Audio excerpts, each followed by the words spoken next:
Hi, I'm Lotty Whittingham from Metal Temple magazine. I'm with Pär from Sabaton at the Southampton Guildhall today. So how are you doing today? I'm very good. It's great to be here. Yeah.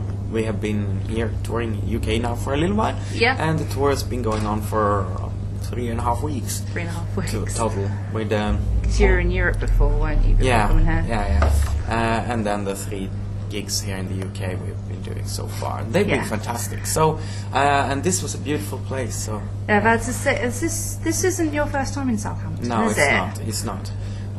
We have been to a few other places, actually 2 other places. I think we played some place called the Pavilion once. Pavilion in Southampton. I'm not. As I say, But I wouldn't be. Yeah, because there's been quite a lot of changes on the scene. I just. I was just calculating yesterday that we had what I found. We have been doing 87 gigs in the UK so far. 87. So is that? Is that from? Like, is that overall? Or? That's since we started. Oh my god, that is a well, in 10 years then. In 10 years, yeah, that is a lot of gigs. Because you were at Bloodstock not that long ago either, were you? Well, we were at Bloodstock last summer. Yeah, I saw you guys. And getting to hear Panzer Camp live for the very first time, I was very sort of happy.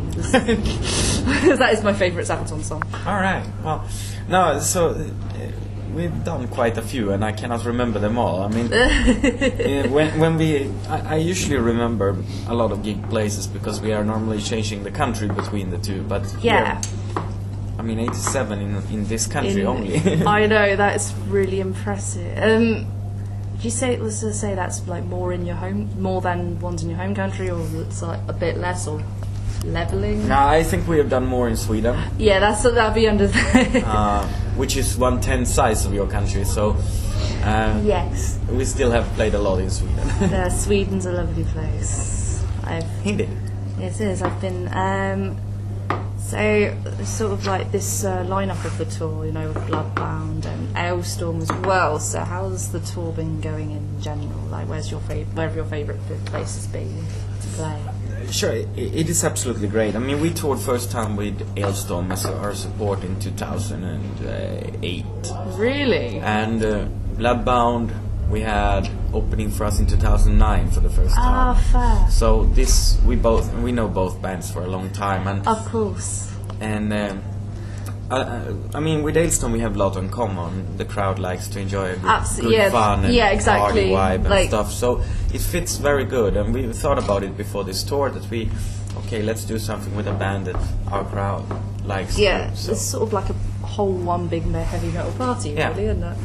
It's a good party night. Yeah, because I was sort of wondering how you guys kind of got together. Because like I understand you're all from different record labels, so sometimes it's a bit difficult. We are from. Everything is different except for the music. Then. Yeah, absolutely.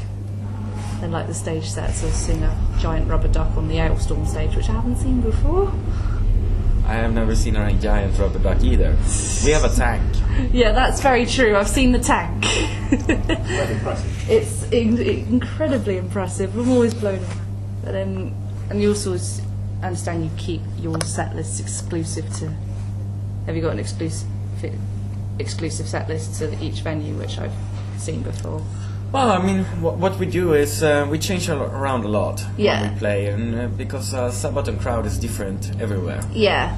And we try to appeal to the Absolutely. where we are. So if we play in Poland, the set list would be different than if we play in Sweden or in England. So we change around a lot. Is it probably to do with the history behind your songs? A lot with that, yes. So comes with that. I mean, there'll be songs, and naturally, if we sing about a certain specific country, they want to hear that song. That's really good. I was just sort of wondering, like, what inspired you guys to like write about the history of these, like, to write about history in metal. We have to write about something, you know. We have to sing something, and there'll be plenty of options what to sing about. Yeah. But I was never like, I want to sing something that was real, nothing fictional, and I don't want to sing about my own life or anything like that because I think I keep that private. That's good. That's good. So we wanted to tell the history.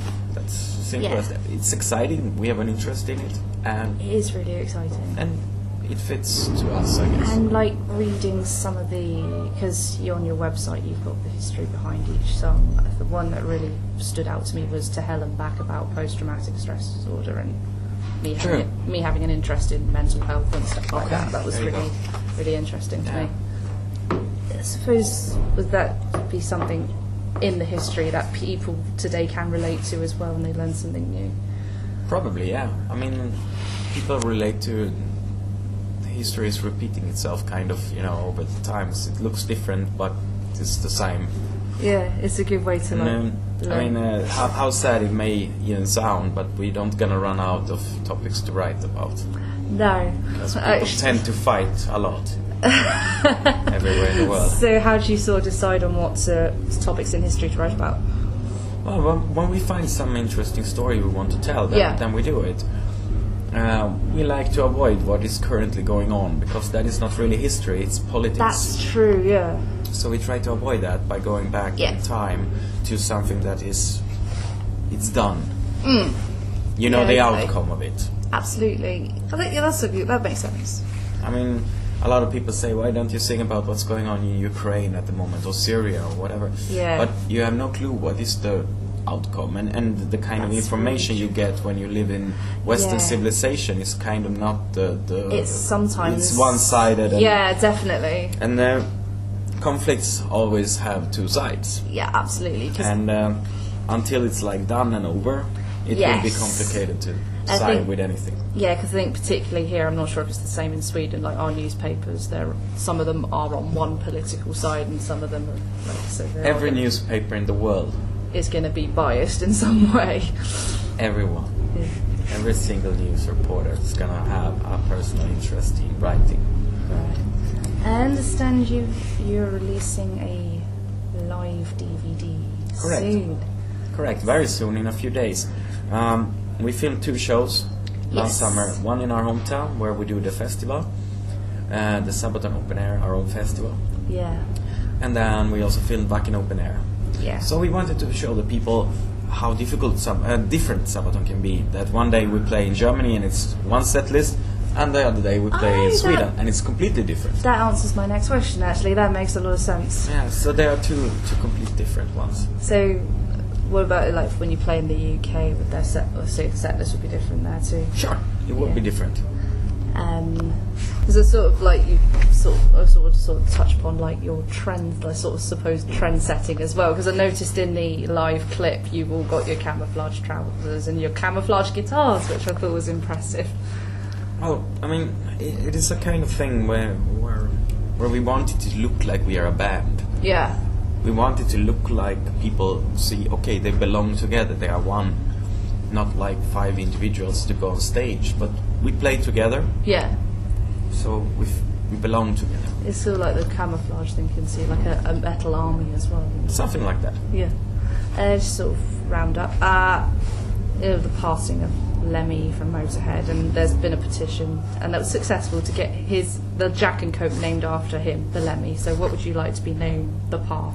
Oh wow. What is my favorite drink? I guess that would be... Doesn't have to be alcoholic, be any drink. Well, if I could put my trademark on just Coke, I would be a millionaire. But that would be after my death, so it would be horrible. But it would be a wise move then, I guess. Try and get it named after you now, whilst you're still a... So people suggested to the Coca-Cola company that they should rename Coca-Cola to Pär. And have like the cans like camouflage, camouflage pattern and everything. Awesome. Yeah, I'll try and get that for you. Yeah. Thank you very much.